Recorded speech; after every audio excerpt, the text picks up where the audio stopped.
Varda and Matthew Duke as they discuss the history and mystery of Eternia and Etheria, diving deep into all incarnations of Masters of the Universe.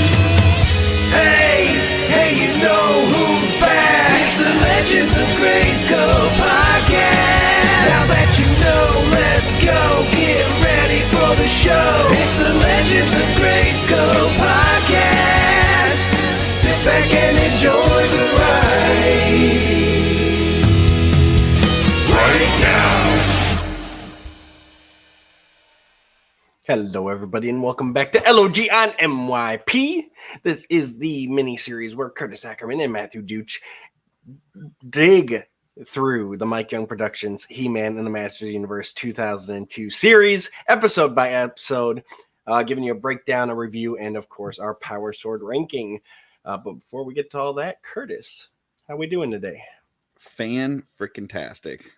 Fan-freaking-tastic. It's Friday for us. I don't know when this airs, but it's Friday for us. And yeah, I'm ready for the weekend. So there you go. And what better way to start the weekend than by watching a classic Mike Young episode? So today we are digging into episode 19, Orko's Garden. This was written by Len Uli, directed by Gary Hartel, story edited by Dean Stefan. The third final draft was finished on June 11th of 2002, and it originally aired in the U.S. on March 15th of 2003. Of course, we can't start without the Cartoon Network episode description. Orko unwittingly helps the villainous plant-like Evil Seed take all of the Masters hostage. So this was obviously a big episode gearing up to the premiere because we all knew Evil Seed was making a comeback. Did not know about the other guy, though. I'm glad that I wasn't watching this back then. Like I would have preferred for that to be kept a mystery until you see it, you know? Like knowing it a week ahead of time would have been a little disappointing, I think. Well, actually, it was even more than that because sorry if I wasn't clear on that before. So the Cartoon Network website had the series page, and all of these episode descriptions were up. Oh, really? The season premiere. Oh, wow, that would really suck.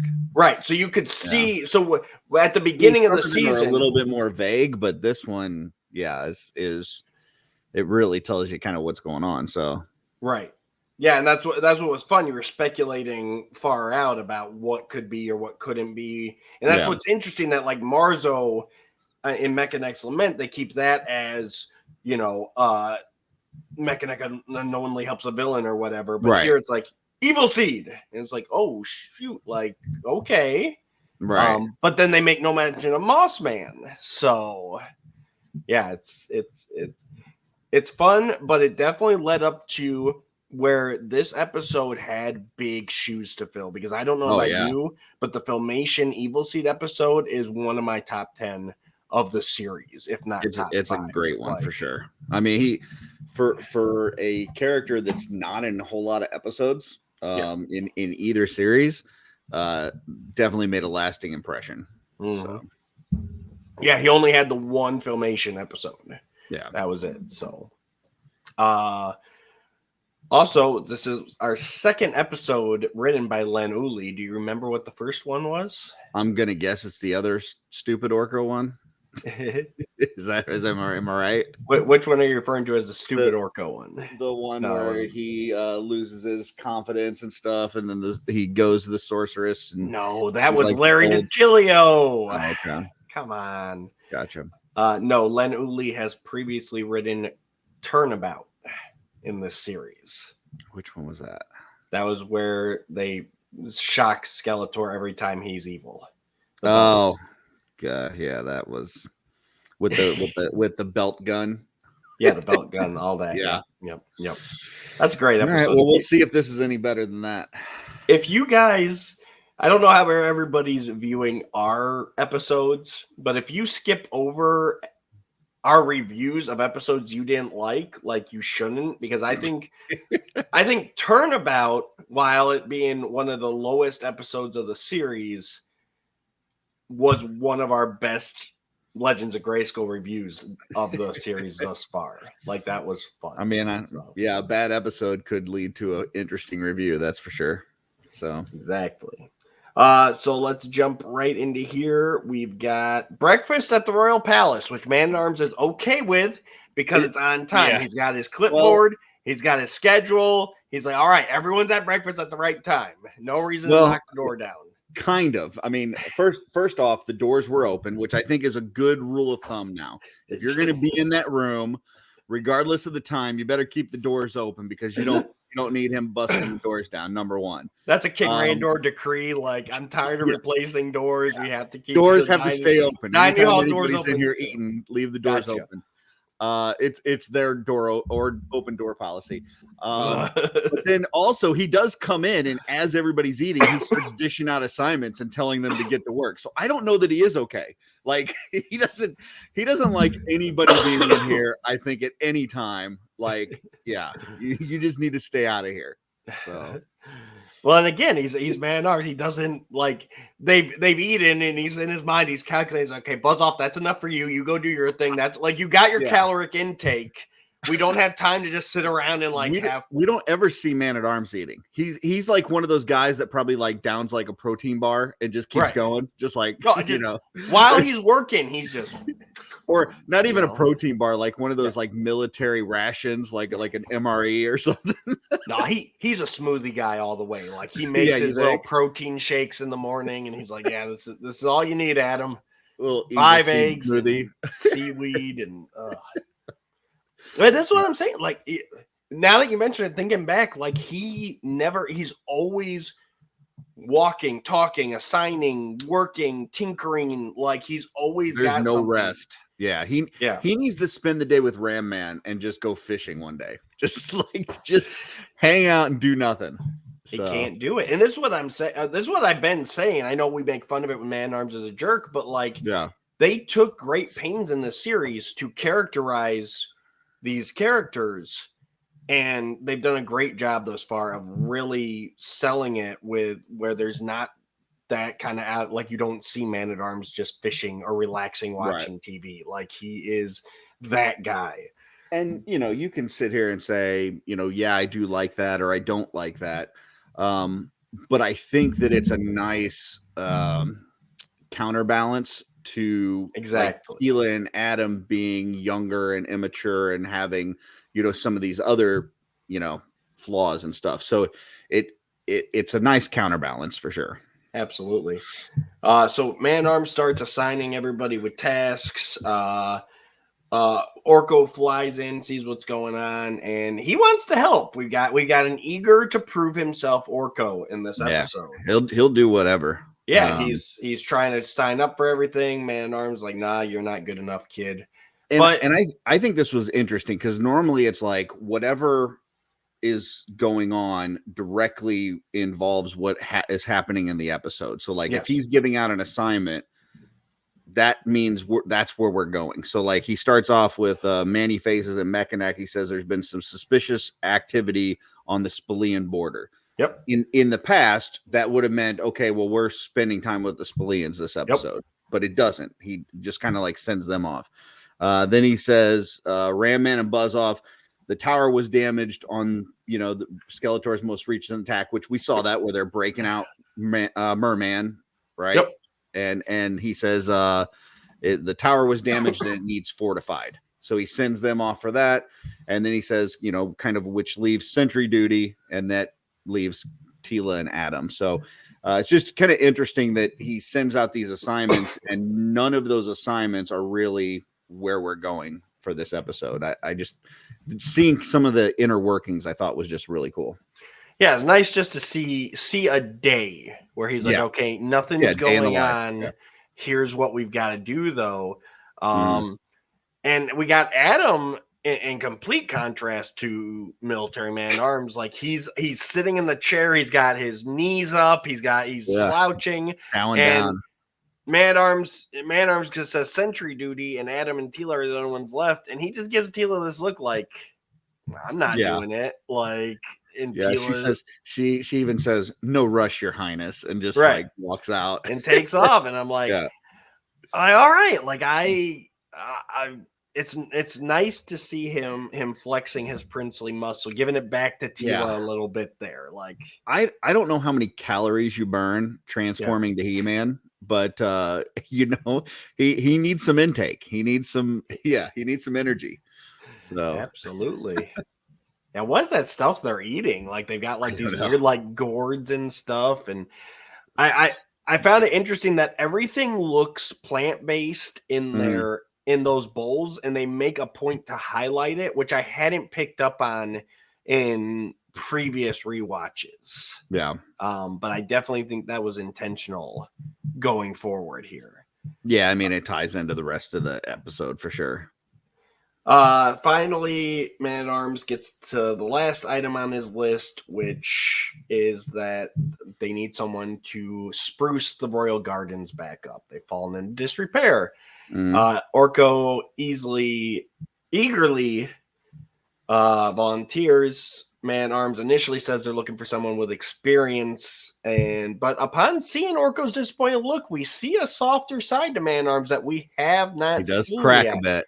Yep. Just for like Orko's got this like sweet spot for him because we haven't seen it with Ram Man. Even when he's like facing his fears, Man Arms is still like, dude, we're doing this. Yeah, You know? and Mechanex's feeling bad about himself, and he's like, "Oh, we got Hey, a look new at this new device I got. Isn't Right. it cool? See He stuff doesn't far care about away. anybody's feelings." But here, I mean, it does take Orko at, like each assignment that he gives, he's like, trying and trying and trying. So he finally breaks him. Yeah, Yep. And finally, it's like, all right, go ahead and give it a shot.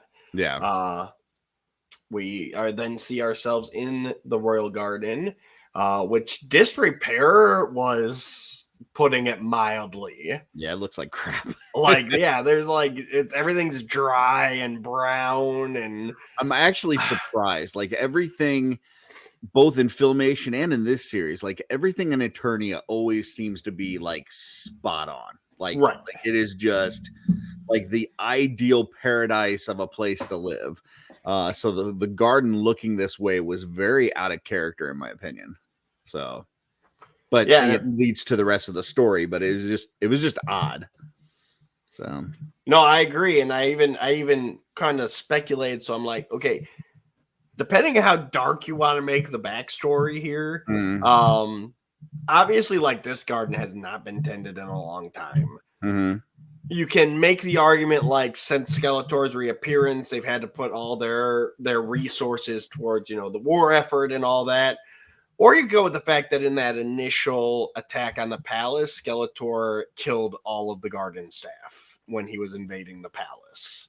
So it all depends on how dark you want to go, but clearly, maybe gardening all the gardeners are now like Eternian guards, like they had to all put on armor and stuff, and everybody got promoted. Yeah. So Orko, seeing how dry the garden is, decides to cast a spell to make it rain. Surprise, the spell backfires, causing a flood that damages the garden even more. A flood which like shoots up from the ground. Like he's trying to make it rain from the skies, and instead the water comes from the ground and shoots up. Yeah, like made this whole water feature. It was right. It was great Orko antics. So yeah. And I'm actually really liking Orko's character through the first part of this episode. Like, I think it's a good balance. I mean, we've seen him go too far kiddie in this series. We've seen him go a little bit too dramatic, with the down on himself. But like so far in this episode, I'm digging where his character's at. Yeah, they haven't utilized him as much in this series as they did Filmation. Oh no, not and they never. Yeah. But I do like how they've used him, at least so far in this episode. So yeah, I like the balance where he is eager to help, but he's just he can't get it right. Ram Man happens to notice the flooding, asks Orko what's going on, and Ram Man suggests that Orko go to the Evergreen Forest and seek out help from Moss Man. So back in 2003, my mind was just blown with just a casual drop. Again, Cartoon Network episode description, nothing about it. And all of a sudden, Raymond just like, go see Moss Man. Like, Like this isn't a character they're Mossman just meeting for the first time. Like 2? he's a known character for the first time. Like he's a known character, and like they, yeah. But yeah, at least I want a to point rumor. out here real quick though that Ram Man is not doing his assignment. So he was supposed to be going and fixing the tower, and he just kind of what's that? He was carrying the brick. Yeah, and but he stopped to see what was going on. So he was on his way. I just have a feeling that this is kind of a Ram Man thing, that he just kind of like gets distracted very easily. He's not rushing to get the job done. No. Yeah. But I don't think he's completely flaking it off. Like I think he didn't just like, forget Man at Arms, I'm not doing it. But he's really quick to just kind of get distracted and do something different, and because it's not like he just walks by and he's like, oh, go talk to Moss Man and keeps going. Like he stops and's kind of looking around and seeing what's going on, and the water's dripping down, and like it's like one of those like butterfly, kind of like whatever. No, he's definitely that guy. That guy we've all worked with that guy, right? Like whenever he passes by your station, like he's got to stop and chat. Like that's definitely Ram Man. Yeah. I don't know if you've seen the meme of like the guy working in the warehouse and he's got like the note on his back that says, "Don't talk to Edward. He's got to get the get the forklift unloaded today or whatever." Like that's Ram Man. Like yes, any distraction he will take. Orko takes Ram Man's advice, heads to the Evergreen Forest after being spooked by a flying rabid squirrel.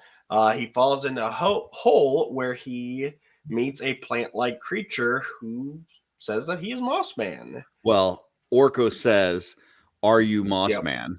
It's which is like, if you're ever looking for somebody and you come across a person, you don't want to just say, "Are you this person?" Because it's going to be real easy for them to say, "Oh yeah, of course I am."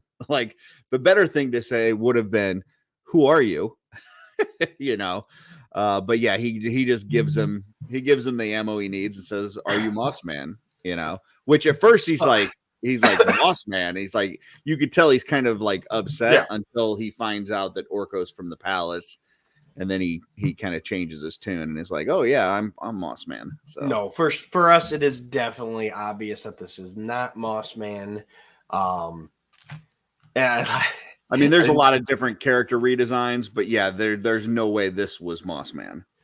Well, but right before I get that, you just put a thought in my mind that I didn't think of first watch through. So Orko's the kid on the playground where the guy shows up and he's like, "Hey, your mom's friend sent me," and she's like, "Tiffany sent you?" Yeah, Tiffany, I'm her brother. Like, right, exactly. Dang it, Orko. And that is how you would expect a kid to react, which is kind of how they write Orko, so it makes sense. No, it does. It makes the moral segment could have been completely different at this point. Like, don't talk to strangers. If you meet a stranger in a hole in the Evergreen Forest. But speaking of the redesign, so it's obvious to us. You can even see like this creature that Orko's talking to, that he's got like a plant manacle around his leg that's like tethered. Yeah, he's like shackled. Shackled. I thought that was a nice way, because we've talked throughout this series, like, something will happen, we'll be like, well, why didn't that happen before? Like, why is it just now happening?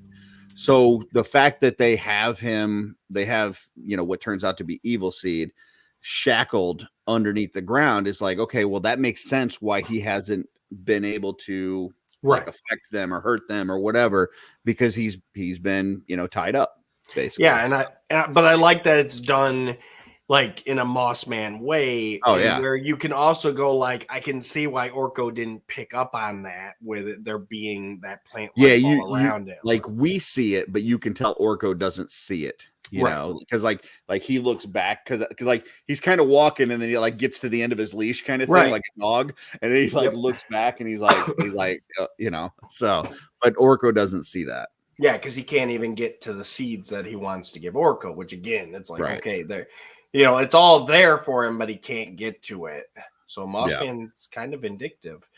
But so obviously watching this back, in March of 2003, knowing how this character's acting, knowing we're supposed to see Evil Seed, like it's obvious in our minds that this is Evil Seed. You speaking of the redesign, going, there's no way that's Moss Man. I'm sitting there with that redesign going, no way that's Evil Seed. Sucks. Like this is what I thought it was cool redesign. I'm like, this is what they made Evil Seed. Well, just so like, you know, you got the, I guess I should have pulled him out of the case, but you got that that skinny asparagus head. Yeah. Like he was a creepy dude in a cloak, and now it's like this big pod dude. Like I'm like, that I don't like where that's going. So but the Evil Seed also, we find out that place that he's in, we don't find out till later in the episode, but apparently it's called the Root Cellar. So he's locked in the Root Cellar. Makes perfect sense. Yeah.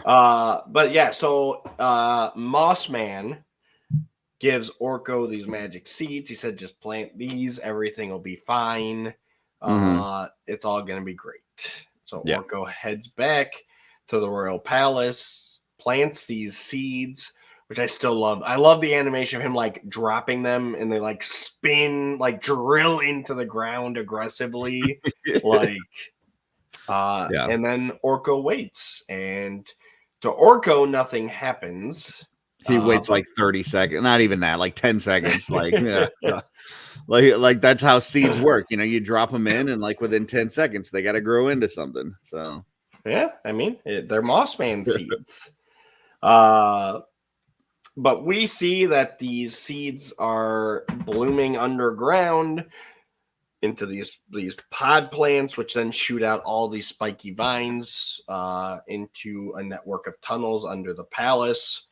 And they start abducting the masters piece by piece. So, and it releases Evil Seed. It basically severs the root or whatever that was tied to his, shackled to his leg, and so now he's free. And the palace has been, ransacked of all the people.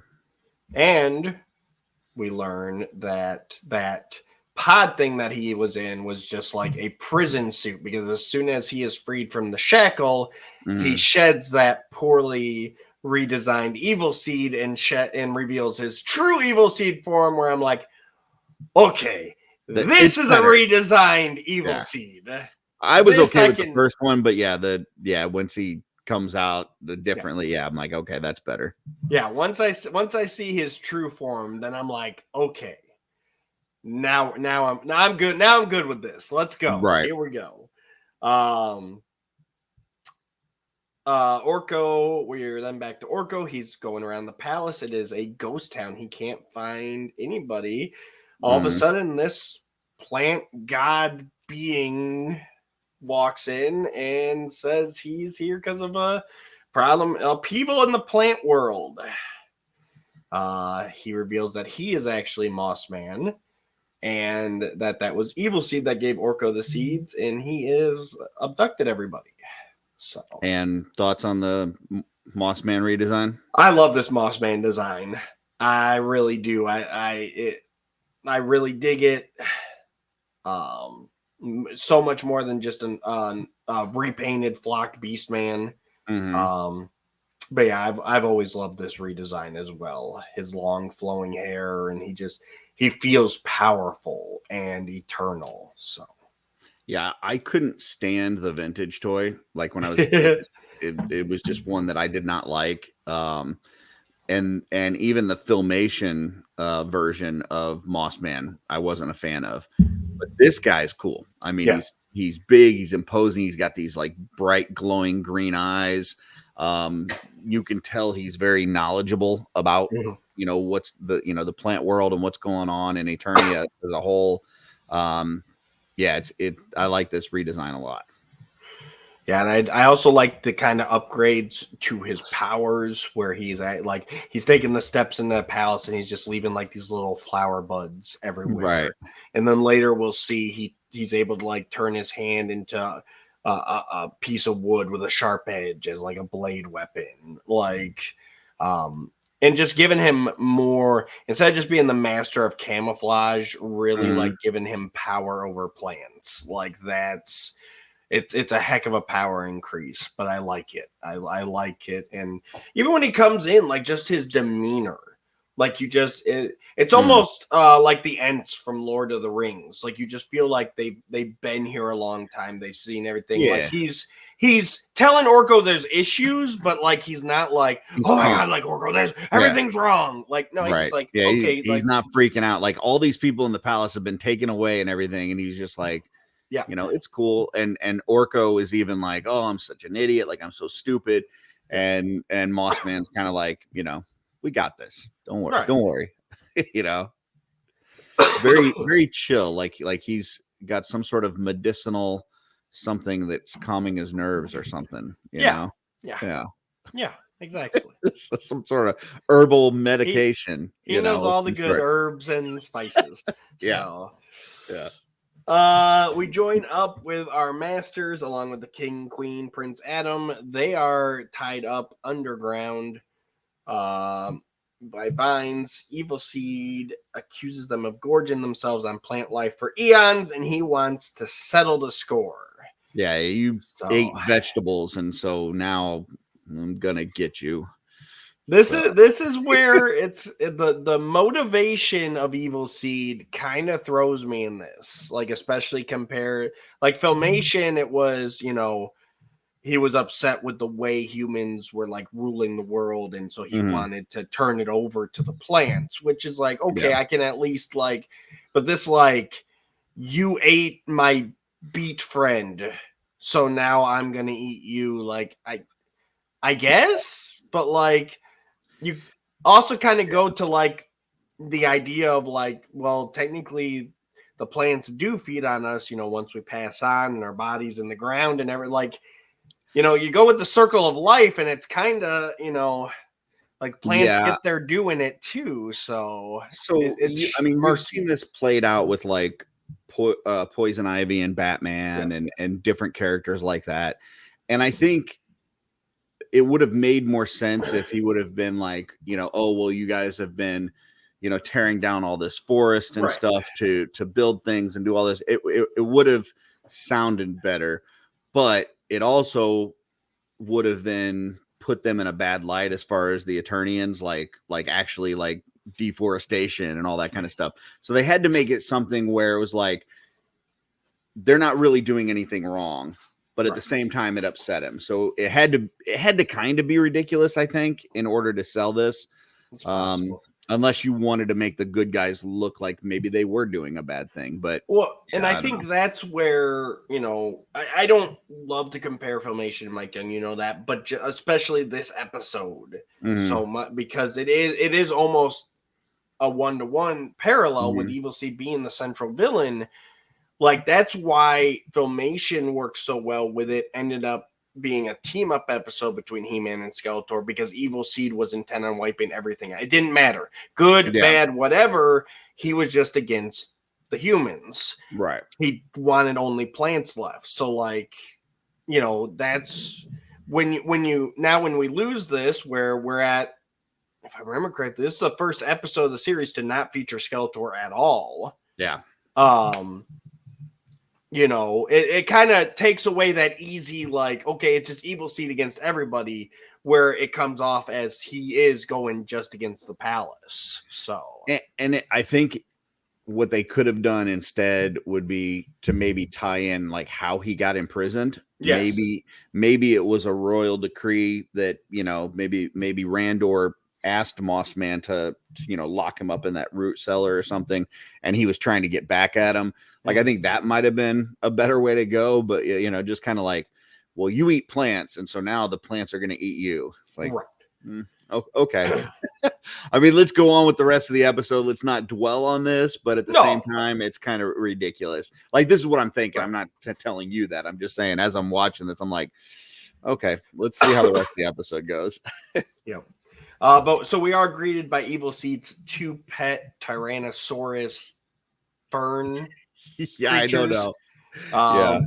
I don't, and that's where once they appear, I'm like, okay, whatever. Let's fight. Yeah, it's Plant just Dinos. we're just for the ride now. So let's do this. Yep. Adam's unable to reach his sword. Luckily, Moss Man shows up right at that moment. And we find out throughout this episode that Mossman's real power is he can punch like the Dickens, man, because he comes in and the first thing he does is just uppercut the crap out of Evil Seed. So yeah, no, he's a fighter, and yeah, technically we did leave off on the last scene with him and Orko where Mossman did ask to show him where he planted the seeds. yes. So you get the idea, like he just pops up here, but you get that idea like he was able to follow the roots through there and wind up in the same spot. So yeah, you've got like this like hippie, like Native American tracker forest god, but then when it's time to go, like you said, he lays it down and he's not afraid. Like I said, he turns his hand to that blade weapon.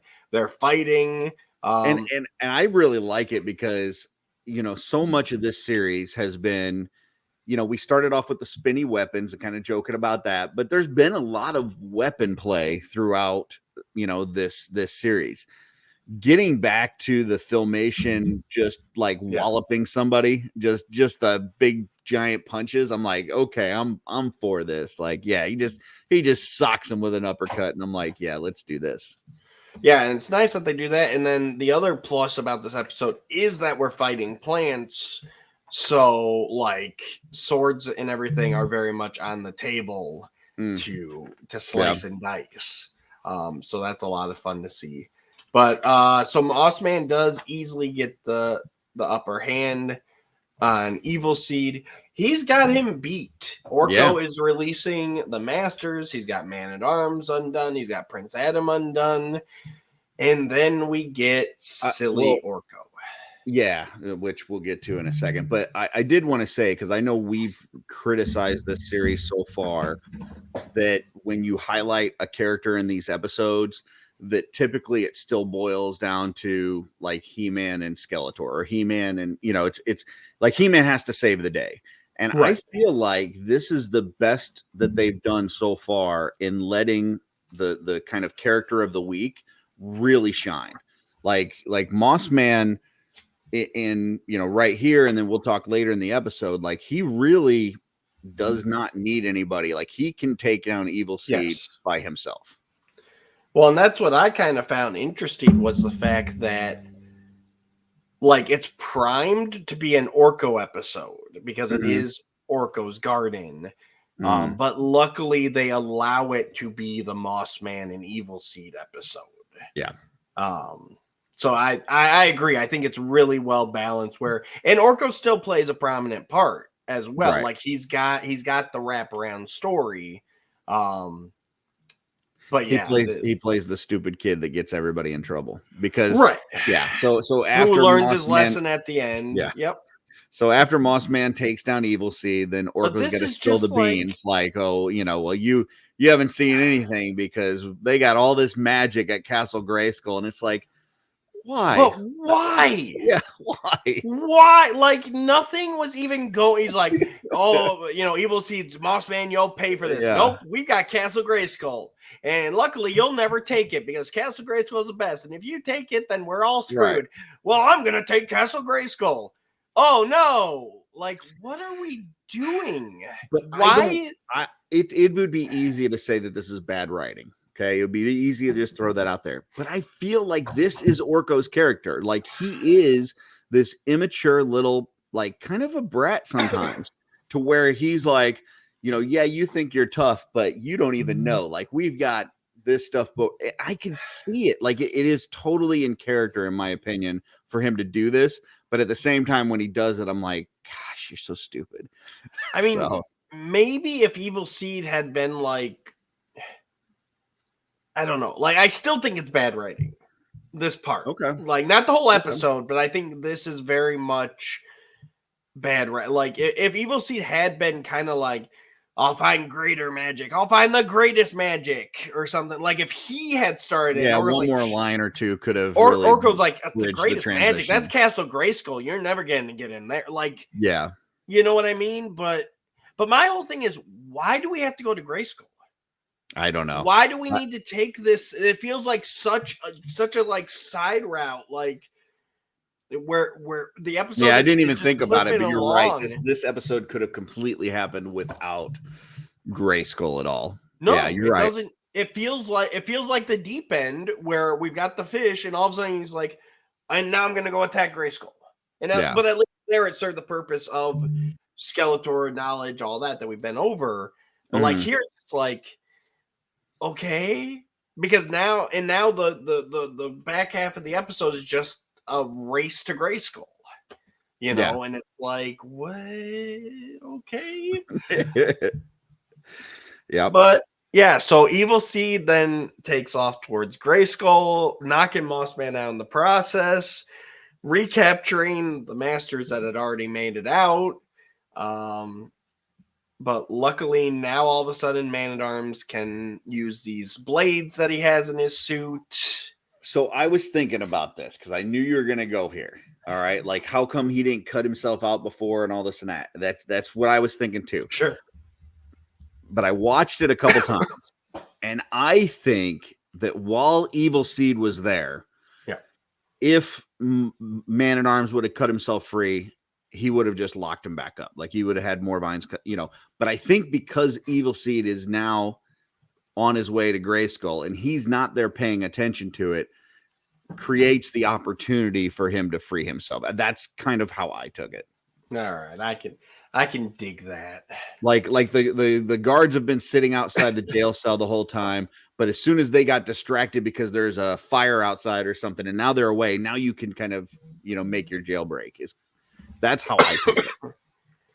I can agree with that. I just say this turn to Grayskull, and then this sequence here, it's got some cool action, but then it's also got some weird pacing in it where so Man-at-Arms frees himself, he does kind of a chain reaction, people get freed down to Tila finally freeing Adam, who's able to get his sword.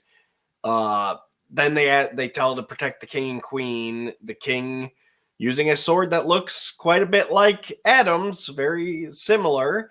I like whenever they do that. But then there's like the king and queen are casually strolling out, but then there's the dinosaurs, but then Adam's like kind of slowly cutting Cringer out. Like it just, there's some weird pacing there where it's like, oh my God, everything's going down. No, we're good. Everything. Oh no, we're good. Like, I don't know, this whole kind of turn sequence is just really weird to me and awkward. Yeah. I feel like this episode had a lot of great parts and a lot of great story elements, but some of the transitions on why we're going from this part to this part, or how we're getting from this part to this part, it's a little rushed and not really well thought out or pieced together. So yeah, so then everyone gets cut out. Adam and Cringer are confronted with vines just as the sorceress blasts Adam with a telepathic communication that he must hurry because Grayskull's in danger. Which is interesting because he's not even there yet. Like he's just not even close. Yeah. He is like barely outside of the palace grounds. Yeah. How does the sorceress even know that he? So like anybody and even like this is another thing. This is another thing that I don't think was needed. Like we already heard Orko talk about Grayskull. We know that that's where Evil Seed is going. The fact that the sorceress has to, there's no reason for the sorceress to even be involved here. No. Yeah, I mean, Adam already knows they're on the way. I need to go stop them. Yep. So what? I don't know. It's unnecessary. Like they could have taken the extra time that they did, added the sorceress, and used that to explain some of the other things that they haven't done so far. Oh, for sure. And it's like, so the sorceress just knows whenever anybody's like heading in the vague direction of Grayskull. Like, so really what Skeletor needs to do is like overshoot Grayskull by like 3 meters, and then she'll never see him coming. So send a snail on its way to Grayskull, and it'll go really slowly, and she'll bring everybody to Grayskull, and then he can attack the palace. Yeah. But Adam and Cringer are able to sneak just very slightly off screen and transform, which luckily no one notices because they're still fighting dinosaur plants. We get He-Man and Battle Cat now heading to confront Evil Seed. This might be our latest He-Man appearance thus far as well. I was actually hoping that we wouldn't even get him. Like so far, Moss Man's handling business. Yeah. So, and at this point, when he shows up, I'm like, okay, he's involved, but man, let Moss Man still shine. Don't make He-Man save Moss Man. Like if they're working together, that's one thing. But yeah, so that's kind of where I'm at this point in the episode. Yeah, it's very even like Night of the Shadow Beast at this point, where He-Man's going to cut off Evil Seed. Everyone else is still fighting the dinosaur plants, and it's actually Moss Man that takes them down. And I like how he like converts them back to like non-lethal plants. Like you see him attack them, and then they like just turn into regular vines and fall to the ground. So I like that kind of back and forth between Evil Seed and Moss Man. Like their different kind of plant, how their powers work. Yeah. Once everyone's safe down below, then Moss Man rolls up. He-Man and Battle Cat haven't even been able to catch up to Evil Seed at this point. But luckily, we've got Magic Carpet, Dude, Moss Man available in toy stores. Moss Man is near traveling. You. He's like, so for anybody that hasn't seen the episode, first of all, why are you listening to this if you haven't seen the episode? But it's like a big tidal wave of like moss and grass and everything that's just like flowing across the ground with him just kind of like standing on top. You don't see his legs, you just see like his upper body like in this thing, like he's a genie on a magic carpet or something, and he's just flowing right by him, and just kind of casually as he's going by, He-Man's like, oh, you need a lift kind of thing, like, it's just I love the way that they have him traveling there. It's like this is great. No, I freaked out the first time. Every time I see it, it's just great. It makes absolutely no sense. It's He-Man and Battle Cat are able cartoon silliness. They're able to stand like right next to his upper torso, even though like the whole thing's like a flowing grass cascade, but they can just stand there. But yeah, it's a great visual. It looks great. They're able to catch up to Evil Seed, who is riding his own giant plant vine monster. He-Man's able to cut the monster's head off. Well, he shouts out. Evil Seed shouts out, "When I get the magic of Castle Grayskull, all of Eternia will be mine." To which He-Man then turns to Moss Man and says, "Does he always talk like this?" And Moss Man says, "Uh-huh." Like it's just like they're making fun of their own dialogue at this point, which I think is really cool. So well, it's that, and it's just that instant, like we don't need to see that flashback of like Moss Man and Evil Seed going at it. We don't need to like actually. They never spell out why Evil Seed's down there, what happened, but you just get that like these two have been going at it. Yeah, they're arch rivals. Like yes, and it works so effective where it's just like yeah. So they're kind of teaming up against Evil Seed, and I gotta say, I think this is the most effective Battle Cat has been in the whole series. Like he's actually like jumping around, swiping at vines, like cutting them in half, and like Battle Cat's actually doing some work. He's putting some work in, so he's not just He-Man's transportation. No, absolutely, and but we get to the point where He-Man thinks it's all wrapped up. He's cut the head off the plant monster, and it sprouts multiple heads in the absence of the one. So it's like, didn't we just do this? Didn't we just do this episode where you kill one and two come out? And he just keeps doing the same thing. It's like keeps doing it, Meanwhile, Moss Man hits Evil Seed with a left hook. This is the he hit him with the uppercut earlier. Now he hits him with a left hook and takes him down. And He-Man just keeps cutting the heads off, and two more sprout. Yep. So of course, the only thing He-Man can do is to keep cutting heads off Yep. again and again and again What he does. because we haven't learned anything. Yep.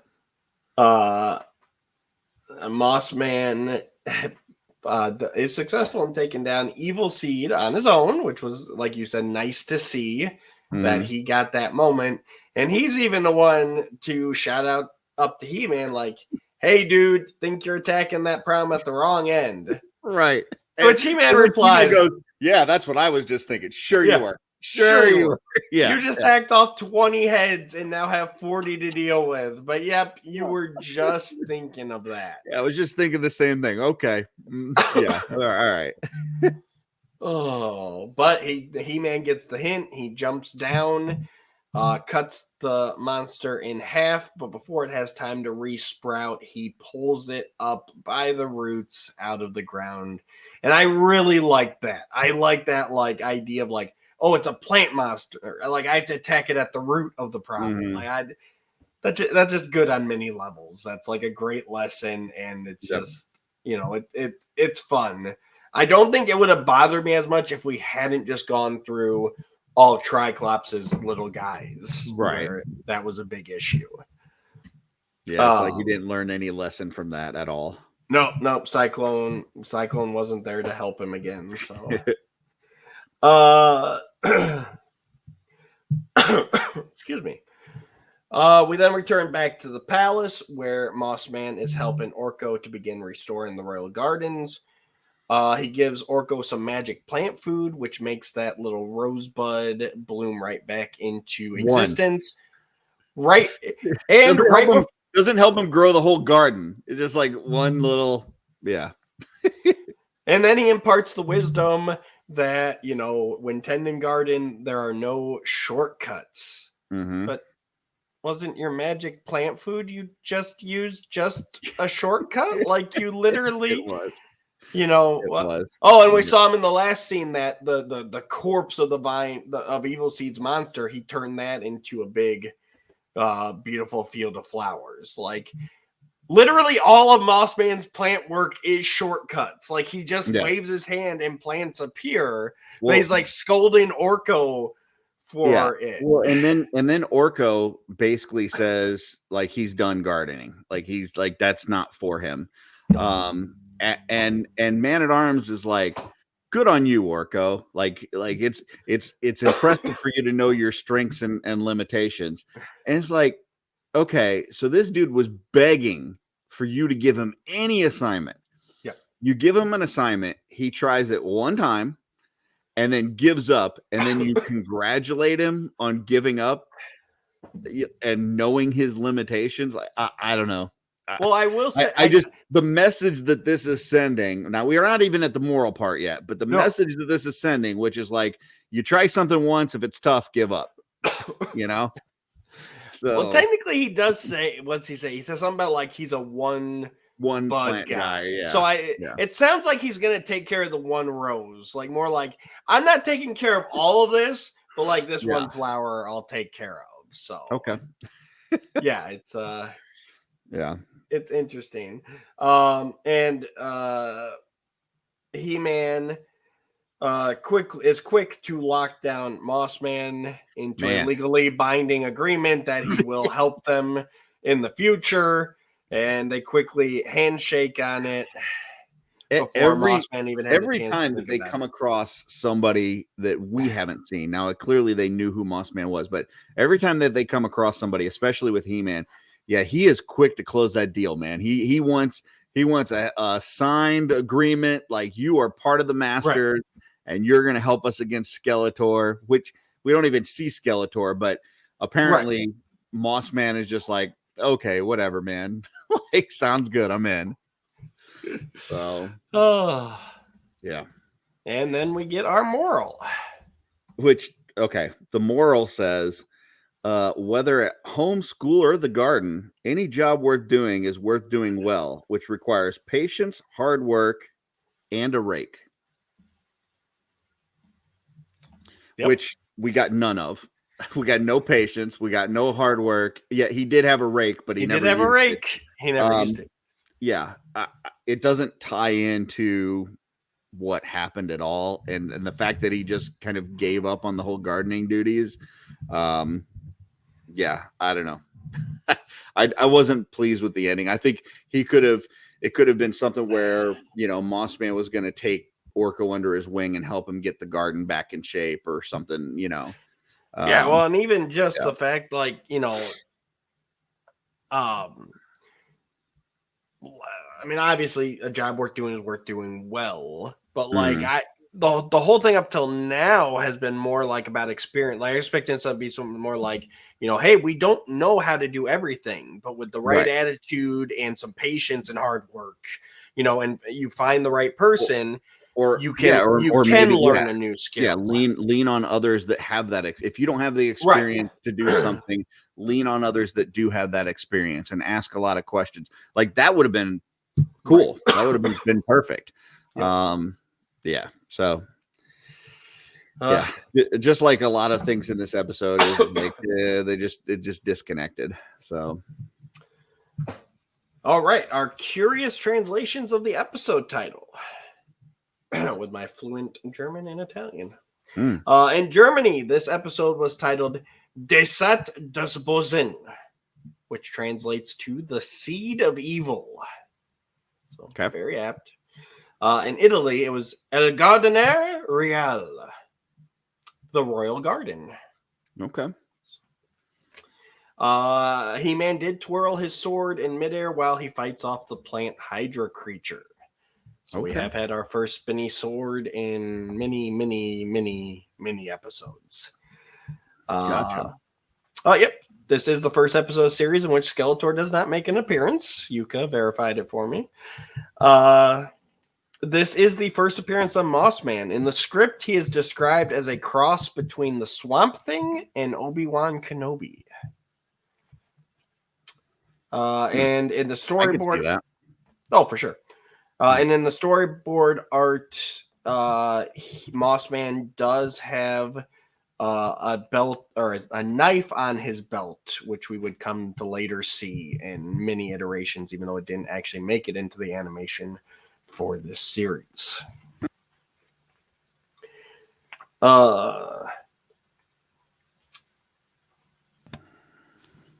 Yes. There was a removed scene that had the sorceress look into the horizon and see Evil Seed approaching the castle. But again, still, they didn't remove enough. They should have removed more. Right. I think the whole turn to Grayskull was unneeded. I think you could have just kept going with the Evil Seed versus Moss Man plot line and just had it all that whole second act take place under the royal palace there in that prison. Like, there was no need to rush through that. I do like I like both the redesigns of Moss Man and Evil Seed. I like them putting them as, against each other. It's something I never thought of, because I mean the Evil Seed episode even came out before Moss Man was in the Filmation cartoon, and it's one of those things I never thought of them as adversaries. Growing up, it was always Moss Man, Stinkor, but the way it's presented in this episode makes so much sense. I like the way their powers play off each other, and I can definitely get behind like this being the rivalry from here on out. Yeah, I can see that. All right, any final thoughts for you, Curtis, or Power Sword ranking? I'm ready for the Power Sword ranking. All right, let's do it. So for those of you who have not finished all of our episodes before, or just starting here for some odd reason, we've got our Power Sword ranking. That is 3 Power Swords is the very best of the best, perfect episode. 2 Power Swords is a very good, above average episode. 1 Power Sword, that is a good, solid episode. We've got the Cosmic Enforcer. That's neither good nor bad. That's right down the middle. We've got the Havoc Staffs. We've got 1 Havoc Staff is a bad episode. 2 Havoc Staffs is a worse episode. 3 Havoc Staffs, that episode should be banished into Despondos for all eternity. Curtis, what is your Power Sword ranking for Orko's Garden? I really would like, and I was prepared to give this 2 power swords because I like the way that they handled Moss Man. I like that they let him shine. They didn't make He-Man kind of save the day completely. I thought that the introductions, the redesigns of both characters were great. The way that they played the storyline with Orko was good. But as we talked through this and just some of the poor transitions and the unnecessary part with Grayskull and the Sorceress and all that kind of stuff, I think because I was on the border between 1 and 2 power swords anyways, I think I got to go down to 1. I do think this has got a lot of great elements, and I love the visual. The animation on this was fantastic. But just storyline wise, I got to take it down to 1 sword. 1 power sword for Curtis. I was actually there with you. I was debating between a 2 and a 1. I think I got to side with you on this one. I think this is definitely a 1 sword. It's like a really high 1 sword, though. Yep. But just those. If there was like a sword plus, yes, yeah. Like if we were to rank the individual episodes that I had given 1 sword thus far, this is the top of that list. But really, just those plot inconsistencies, the weird turn. It's the second act of this that turns it down for me. Like if you had just focused on Mossman versus Evil Seed and finished that out, giving us a little bit better motivation for Evil Seed, because even with him, like, well, then I'm going to take Grayskull. It's like, well, what are you going to do with it though? Right. Because you're not. I don't view Evil Seed as a magic What are you user. planning on getting? Yeah, like he's got control over plants, but like that's more his powers. Like I don't see how him taking Grayskull is going to change anything. So yeah, just for those reasons alone, I got to bump it down. But it is still a good, enjoyable episode. Yeah, it's so close to 2. Yeah, just somebody kind of tightening up the writing a little bit would have really helped. Even with the Grayskull thing, I think if they would have tightened up some of the other stuff, but yeah, it was still enjoyable. And one of the things that I've been doing lately is I'll watch the episode at first without making any notes. So I just watch it to see, like, did I enjoy this episode, first of all? And then I go back and, kind of jot all the notes down so that we can talk about it and stuff. And I did enjoy this one. This was a fun episode. Absolutely. Nope, couldn't agree more. All right. Thank you guys for tuning in. We appreciate you coming on this journey with us. Do us a favor, click all those buttons down below, like, share, subscribe. Don't forget to leave a comment on YouTube. Every video you comment on gets you an entry to win your own copy of Yuka's unofficial guide to He-Man and the Masters of the Universe, the 2002 cartoon, which is where we've been pulling a lot of these interesting trivia facts and everything. All the curious translations have come straight from here. So we'll be giving that away at the end. All right. Until next time, go watch Buzz Off's Pride so you may join us. Oh, come on.